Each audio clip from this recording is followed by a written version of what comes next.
Hi, I'm Emma Luthi, and this is a very brief overview of the Russian Revolution. So, revolution starts with struggles, and in Russia, the struggles start with serfdom. So, serfdom is a system in which peasants are tied to the land of a noble, and they work that land for the noble. And in Russia, the system was abolished in 1861, but it wasn't completely done away with when they abolished it, because the land that the peasants were given was actually land that their nobles owned before, and they had to pay back the noble for the land they were given. So, they were still essentially working the land for the noble and tied to the land that they were originally tied to. So at this time, Russia is starting to industrialize and is trying to catch up with Europe. And so there's this flood of people into the cities. So serfs or ex-serfs that are trying to find work in the factories and just people trying to make a better life. So they start flooding into the cities and start working in the factories. But the cities aren't equipped for this huge number of people as these cities are starting to industrialize. So life in the cities is horrible. They're overcrowded.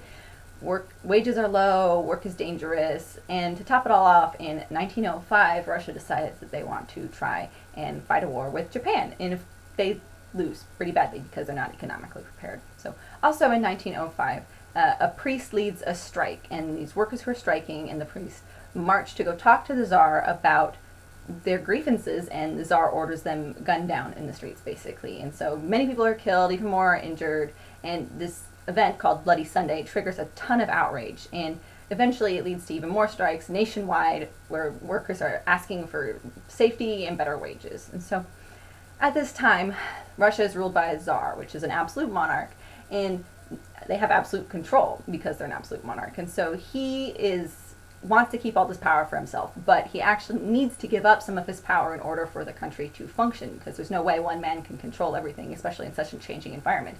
But he's not really willing to give up his power. But eventually, in order to placate the people, he issues the October Manifesto in 1905, and in the following year, in 1906, he issues the Fundamental Laws, where he basically creates a constitutional parliament called the Duma, but the Duma doesn't really have very much power. In his Fundamental Laws, the Tsar says that he still possesses supreme sovereign power, and he pretty much exercises complete control over the Duma. He can dismiss them, he can veto any of their laws. Their function doesn't really do much because the Tsar still has total control over everything. And so during this time, Russia has this kind of educated upper class called the intelligentsia, and of which Lenin was one, and they start to latch onto the ideas of Karl Marx and communism. And so in his Communist Manifesto, Marx talks about how the history of all hitherto existing society is the history of class struggles, and all old established national industries have been destroyed or are daily being destroyed. And so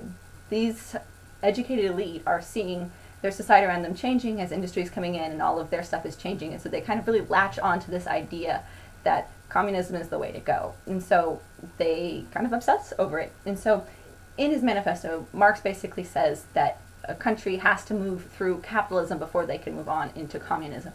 But these educated elite, they don't want to do that. They just want to skip over it. So when they call this party meeting, it actually splits this party down the middle. So this Communist Party is having a meeting, and Lenin and his small group of people, they want to just skip capitalism and go straight into socialism and communism, while the rest of the party says, no, we have to follow Lenin's theory and go through capitalism before we can move on into socialism. And so this actually splits the party into two. So those who sided with Lenin become the Bolsheviks, and then the rest of the party who wanted to follow Marx's teachings exactly, they become the Mensheviks. So the Mensheviks start working with the Duma and start working with the government and kind of just accepting that they're moving on into this capitalist society, where the Bolsheviks keep out of it. They stay separate, they stick to their guns, and they don't waver in their beliefs at all. And so soon enough, World War I starts happening in 1914. Europe is basically destroying itself. Russia gets itself involved. People are dying. There's food shortages. And Lenin basically wants to ignore the war. He wants to work on his idea of a revolution, and he wants to kind of stay with the Russian people and not work on fighting. And so Lenin starts promising land, bread, peace to the people, and he sticks to his guns. And that really kind of draws people in, because that's what people need. They want peace, they don't want to be dying, they want land so they have something to own, they want food. And since Lenin is sticking with this, he starts kind of gathering people towards him, because they see that he's not going to go back on his promises. And Lenin says, power is lying in the street. It would be treason not to pick it up. And so this unrest keeps building until in 1917, the February Revolution occurs. And basically the Tsar's generals force him to step down from power, and a provisional government is put up in his place. So now we have this push-pull between the provisional government and the Duma, but the Duma still doesn't really have any power. It's severely limited by the fundamental laws. And so the provisional government is kind of taking over. And so this other group starts to form, the Petrograd Soviet. So a Soviet is basically just a small elected council, and the Petrograd Soviet is this kind of, not necessarily small, but it's this group of workers, soldiers, some peasants in Petrograd that are electing each other, and they kind of have real power because they're directly communicating with the majority of people, all these workers. And so they side with the provisional government, and they start sharing their power and control with the provisional government. So people start getting more and more disillusioned with what's going on, and they start joining the Bolsheviks more and more because they see that the Bolsheviks are keeping their promises, until finally in 1917 still, the October Revolution occurs. And so in the October Revolution, the Bolsheviks take over the provisional government and they replace it with rule by the Soviets. And so this works out for the Bolsheviks because the Soviets are full of Bolshevik party members, because they've kind of stacked it that way. People who believe in the Bolsheviks had higher places in the Soviets, and so by putting the Soviets in charge, the Bolsheviks get in charge. And so this leads to civil war in 1918 between the Bolsheviks, who are known as the Reds, and basically everyone else, who are the Whites. And so although the Whites have more people and they have international backing from foreign countries, the Bolsheviks and the Reds win, basically. And there's several reasons, but the biggest reasons are the Bolsheviks control the cities and they control the industry, so they're in the center. And the Whites, they have kind of like the edges of Russia, little countries, Siberia, they have control of small peasant populations, but the Bolsheviks have the urban centers and industry. The Reds are also united under a single cause. They all believe in the same thing. They have a single leader, while the Whites, they have tons of different causes. Some of them want to go back to a monarchy, some of them want a democracy.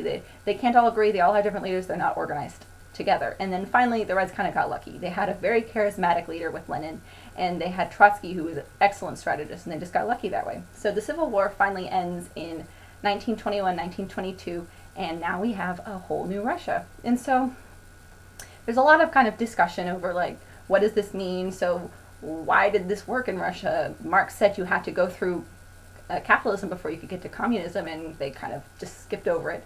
Did this work because they kind of skipped over capitalism, because capitalism didn't get entrenched, or did it in spite of skipping capitalism? The Bolsheviks also used a lot of violence to keep control. Is violence really necessary in a revolution? These are all just things to think about when you think about what revolutions mean and what the point of the Russian Revolution had on the history of the world. Thanks.